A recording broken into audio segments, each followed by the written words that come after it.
Shalom, shalom, shalom, everyone. Welcome back to another episode of Edifying Topics. Today's topic of discussion is way past overdue. Before I address today's topic, allow me to share a few verses. The earth is given into the hand of the wicked.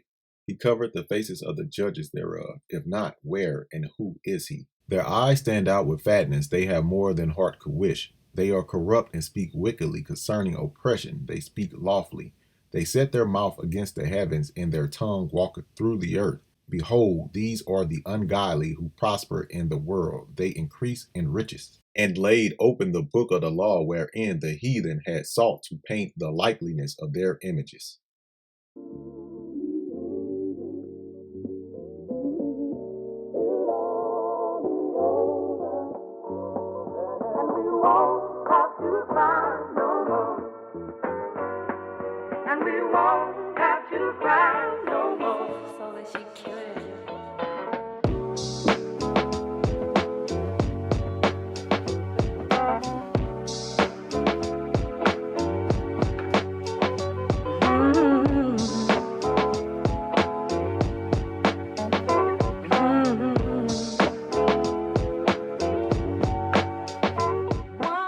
The only weapon that can dismantle the deception of the wicked is God's truth. Today's topic, can I get a drum roll please? Identity theft, exposing the hijackers, episode 4, part 1. Normally I give a whole spiel before I get into the lesson, but today we won't do that because with this group of people, I really don't have the patience. So today's topic is brought to you again via Twitter debate. This debate is over who are the true Sephardic Jews. These people, they like to hijack and claim everything, and the world has been deceived for so long that they buy into it. So to make our claim and to stake our truth, we're going to use the Bible, we're going to use historical art, artifacts, sourced literature, and we're going to also use we'll use some of their writings too. And we'll let you decide on the outcome on who is the truth. And even if you agree with them, it really doesn't matter because the truth will always reveal itself within a lie. No matter how old that lie is, the truth will always prevail and it will shine bright. And let's just get to the lesson. Everyone is aware of the multiple captivities that the Israelites have been in. We will use the major ones to help document and discover who they are. Let's start with the one that after their father Jacob, also known as Israel, and a brother Joseph died, and a new Pharaoh came in power in Egypt, the Egyptian captivity. This is what I love about historical artifacts and documents. I really don't have to do too much talking. I can just share the evidence. Exhibit A. Let's look at art and artifacts from those times, and then we will view some of the artwork that these so-called people who was there during that time in captivity, we'll see what their art depicts. A lot of these images that you are seeing on the first few slides are from the book Images of Black and Western Art. And then the rest that you see, you can just go on Google and literally type in Israelite slaves in Egypt and things like that, and they'll pull them up. Now, these images are easily accessible. It's up to you on if you want to dive in, find the truth, or you want to live in deception. These are Hebrews, the next few coming up. And we know Moses was born in that captivity, and Moses was mistaken for a Hebrew plenty of time. Matter of fact, he was raised by Pharaoh's daughter. Now, I want you to look at what the others say that Moses looked like. One of these is not like the other. Who is he mistaken for? What Egyptian does this Moses depict? Not the ones we just seen in those ancient artifacts of what Egypt looks like. This is nothing that was, I can't. We just gonna move on. Before we move along, I'm just going to show some earlier depictions of Moses before he apparently bleached his skin. So here you go. I mean, there were more whitewashed images of Egypt that I could have shared. But however, I feel that these people have already embarrassed themselves enough, and let's not add to it. So let's move to the next captivity, which is when the kingdom splits into two and you get the northern kingdom and the southern kingdom. And then this captivity, the northern kingdom and the one who went into captivity to the Assyrians. Let's look at these artifacts. All right, these first three images are of the famous Lish relief. These are images of the Assyrians capturing and conquering the northern kingdom. Everyone loves to point out the Negroid hair. Tiglath-Pileser, the Syrian king. These are just artifacts of them in other regions that they conquered during that time. Also, notice the Assyrians, their depiction. The Assyrians are Shemites as well. Oh, hijacking alert. The lies that people tell. This is more like the depiction of the people at that time. Wait a minute. Tell me, are you people noticing a pattern? If you do, comment it down below. Right, this next captivity would have been the Babylonian captivity. Is when King Nebuchadnezzar came and took the southern kingdom into captivity, and he also destroyed the first temple. Then later on, they come back into the land. They get to rebuild the second temple. Then we go through the time period of the Persians, the Greeks, and the Romans. The Messiah being born after his crucifixion. The temple gets destroyed again, then scattered off go the Israelites. So we're going to jump straight into Portugal now because this is what the debate is about. But I will share some artifacts showing the Babylonians and a mixture of some of the other stuff I left out from the Assyrians. I'm just going to show all these artifacts during this time period. And then we're going to go into our debunking the so-called Sephardic Jews or the non-melanated people. So let's get ready.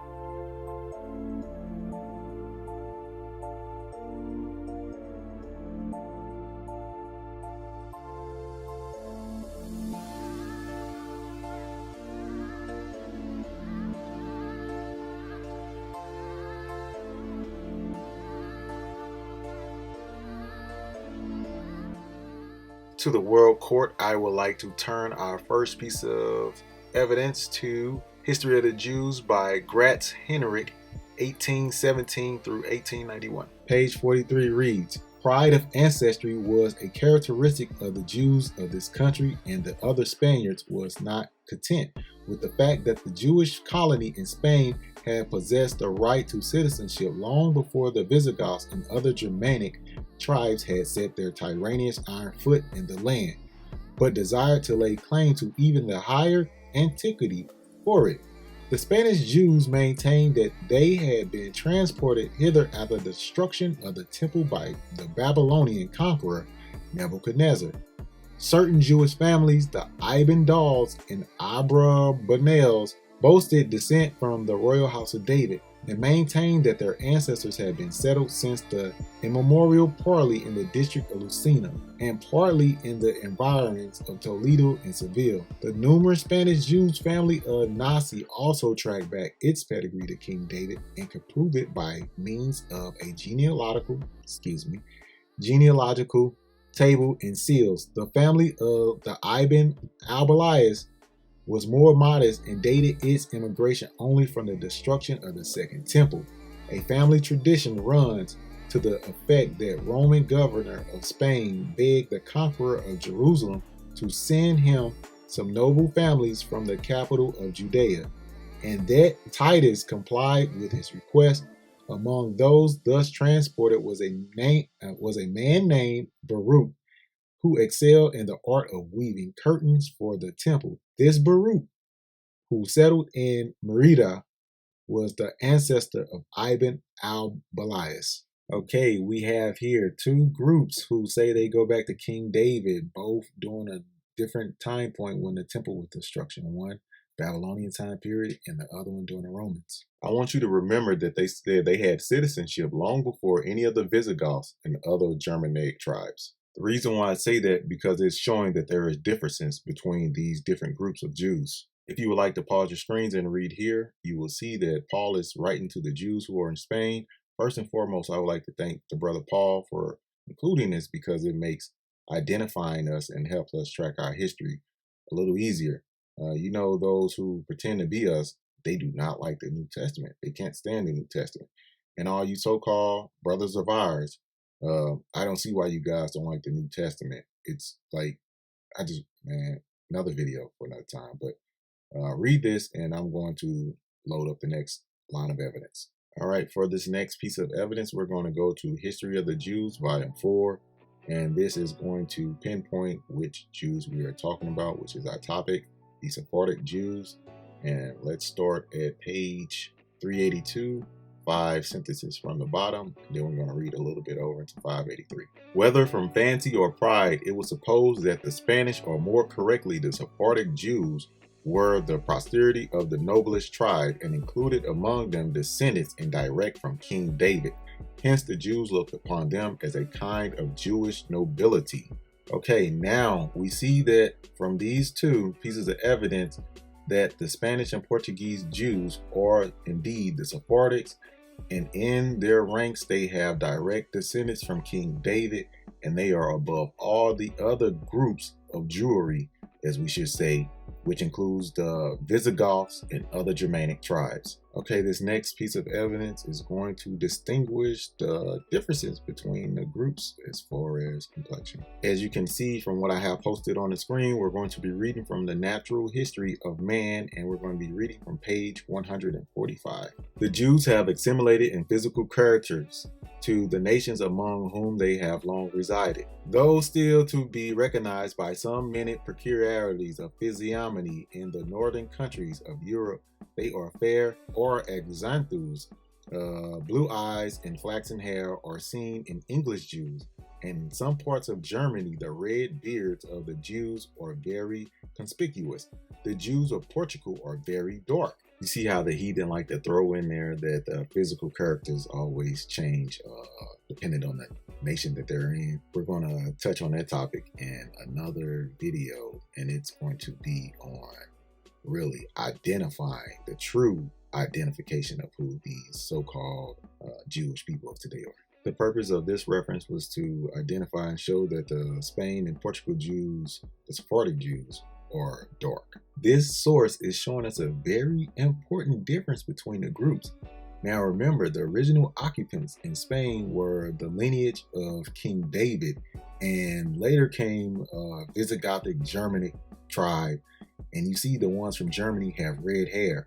So the ones from King David lineage are being described as very dark. There's a difference between the two. Keep this in mind, and we'll finish up on this point later. Now, you know we're told to always have more than one witness. So allow me for the next piece of evidence to take us to sources of history in the Pentateuch, 6 lectures delivered in Princeton Theological Seminary on the Stone Foundation, March 1882. Reading from the highlighted section on your screen of page 118, it reads, "In regard to the human race, it has been shown abundantly and historically, one, that each of the external differences often cease to be characteristic. Thus, the black color is found not only in the individuals as the black Jews of Portugal, but in the tribes as the Bakaris on the Red Sea, whose hair and character are perfectly Semitic." I hope I did not butcher the name. I'm also going to put on the screen some images of this tribe.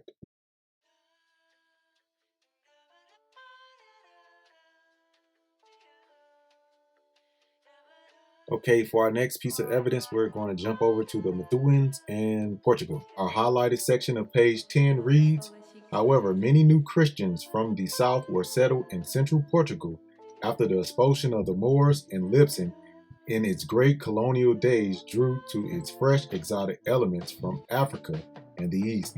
William Bromley, who visited Lisbon in 1693, said that in spite of the persecution of the Jews and new Christians, these people still formed a third of the population, and many of them looked as swarthy as the Moors." The word swarthy means black. Again, the word swarthy means black, and new Christians were Jews who were forcibly baptized and became new Christians. They became Christians. That's all new Christian is. And I'm going to show some art from the King's Fountain, and you're going to see an image of these swarthy people.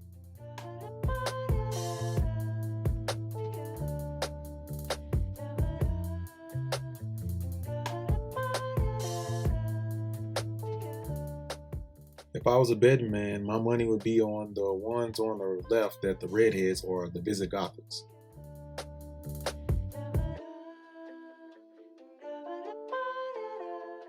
Now, this next piece of historical literature, where I'm going to get this next piece of evidence from, They love to try to discredit this one.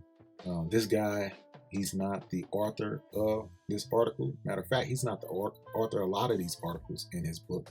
He just grabbed articles from around certain time periods and he puts them in his publishing, and he has the author's name in it. They don't like this one because this one really, it shows their dishonesty on who they say they are and who we say we are. I will read from page 141. This one here is written in Old English, so bear with me. I may screw up and mix the F and the S here and there, but just be patient with me and we're going to get through this one. And it reads, Swedes, the Danes, the Brandenburgers, the North Americans, and since 1778 with the Spaniards, their trade, however, still increased not only by the Swedes and Brandenburgers ceasing their navigations to the coast of Guinea, but from the annual demand of a supply of more than 100,000 Negroes, recruits for their own colonies. The author consigns his relation of the first Negro trade to that carried on by the Portuguese and Spaniards. Gonzalez was the first Portuguese who in 1442 returned with Negro slaves purchased instead of the Africans, who had till then been carried off by mere violence, but soon after the Portuguese became better acquainted with the African regions and their valuable production, Prince Henry founded the first Guinea company that settled factories in the fortress of Argoun and got the exclusive privilege of trading with the Arabs. The trade soon increased to that in 1455 not less than 700 or 800 Negro slaves were annually exported to Lisbon. At length, the Portuguese in 1471 discovered the Gold Coast, and ever since the intercourse between Portugal and Guinea was continued. The Portuguese endeavored to exclude other nations from Guinea, whilst the rest of the European navigators were, in spite of papal bulls and all the reports industriously spreading of pretended dangers of the coast, striving to get a share of the profitable gold trade. The discovery of the Gold Coast served indeed yet more to enlarge the sphere of the navigation of the Portuguese than their slave trade, but it forced them also to extend themselves on the coast and to settle colonies in Congo, Angola, and other places which they had till then neglected. Prince Henry's colonies were enlarged by his successors. King John II in 1492 expelled all the Jews to the island of St. Thomas, which had been discovered in 1471, and to other Portuguese settlements on the continent of Africa. And soon these banished Jews, the Black Portuguese as they are called, and the Jews in Luango, who are despised even by the very Negroes, are descended. By these colonists, St. Thomas soon became a considerable place of trade and valuable for its sugar plantations. 36 years after their settlement, not less than 156,000 of rolls of 30 pounds weight each of sugar were exported, and the engines of 60 sugar works turned by slaves. These Negroes were purchased in Guinea, Congo, and Manacongo, and the colonists had plantations furnished with from 150 to 3,000 Negro slaves. In the beginning of the 16th century, the Spaniards and Portuguese began to transport Negroes for familiar labors to the West Indies and Brazils, by which the Negro trade was rapidly increased. The Spaniards, on their first settling in the West Indies, immediately treated the natives of that part of the globe according to the Pope's instructions. They divided them by families or districts among themselves as slaves. Black expelled Portuguese and Spanish Jews being enslaved that descend from Negroes. Let's jump back to the Methuen in Portugal for this next one. We will be reading this highlighted section of page 18. Portugal also took part in the profitable Asiento trade in Negro slaves to America. In 1619, the Royal Guinea of Cochilla Company signed a new agreement with the Spanish Supreme Council of Indies to carry Negroes to Spanish dominions. They obtained a contract for 6 years and 8 months to carry 30,000 Negroes, that is, 10,000 tons of pieces of the Indies at 3 to the ton, who were to be neither old nor decrepit. The Portuguese were to take the slaves in their own or allied ships and to receive an advance payment of 100,000 pieces of 8, followed by 2 more payments to be made monthly at the rate of 112 half pieces of 8 for each ton. They were to bring back the produce of the blacks and merchandise. In practice, the Portuguese had not enough ships of their own and chartered English and other ships for the trade. So what we have read is that these Sephardic Jews, these black Negro Jews, dark, swarthy in complexion, they arrive in Spain after the destruction of the first temple and the second temple. Later on, the Spanish and Catholicized Christians that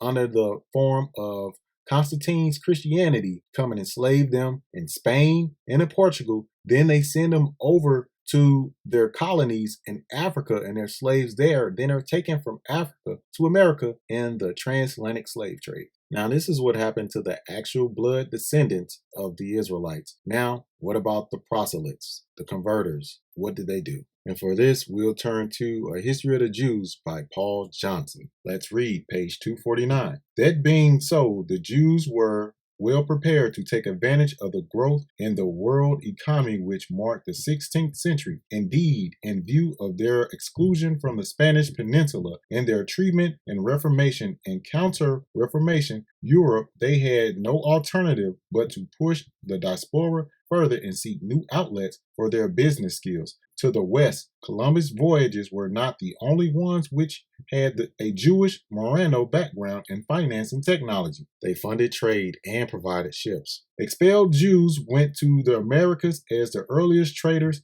They set up factories in St. Thomas, for instance. They became the first large-scale plantation owners. Spanish laws forbidding Jews to immigrate to the colonies proved ineffective, and 1577 were replaced. Jews and Moranos were particularly active in settling Brazil. The first governor general, Thomas de Souza, went out in 1549, was certainly a Jewish origin. They owned most of the sugar plantations. They controlled the trade in precious and semi-precious stones. Jews expelled from Brazil in 1654 helped to create the sugar industry in Barbados and Jamaica. The new British colonies in the West welcomed them. As you can see, when you have the complexion for the protection, you flourish. Now, the actual blood descendants, they went into captivity, as is written, that the curses that we received on Mount Sinai, that they was going to follow us everywhere we went if we disobeyed the Most High. He's using these people to provoke us to jealousy because we provoked him to jealousy by serving false idols. No matter where we go, they claim our history as their own and they use it to hide their true identity. We're going to expose their identity the further we go. But in this case, we know that the ones who were in Spain, those are the Visigoths. Here's a sample of their art while they were in Spain, and then the rest is just normal Visigothic art. And then the last one is a side-by-side comparison of Germanic Visigothic art and one from their Jewish claims. So now when someone be like, oh no, the Sephardic Jews aren't black, just let them know, yes indeed they are black. Those other converted Jews that were in the land, they were Visigothic. They were Germanic Jews. There's so much proof out here that's easily accessible for you if you do the research. You just have to know where to look and where to dig, and I provided you with some sources that you can go into. I skipped over a lot of things that's in those writings that is very important. I might cover them in another lesson, but that's going to do for this one. Enjoy some true Byzantine art on your way out. I didn't put this collage together, someone else did. I don't agree with all the titles. Just because you see the word Moor doesn't mean that it was an Israelite. You had swarthy people of many different nations, Arabs, Assyrians, Persians, Hamites, and plenty more. So enjoy these, and it's also going to depict some that was repainted by the heathen, as it said it would have been done in the book of Maccabees.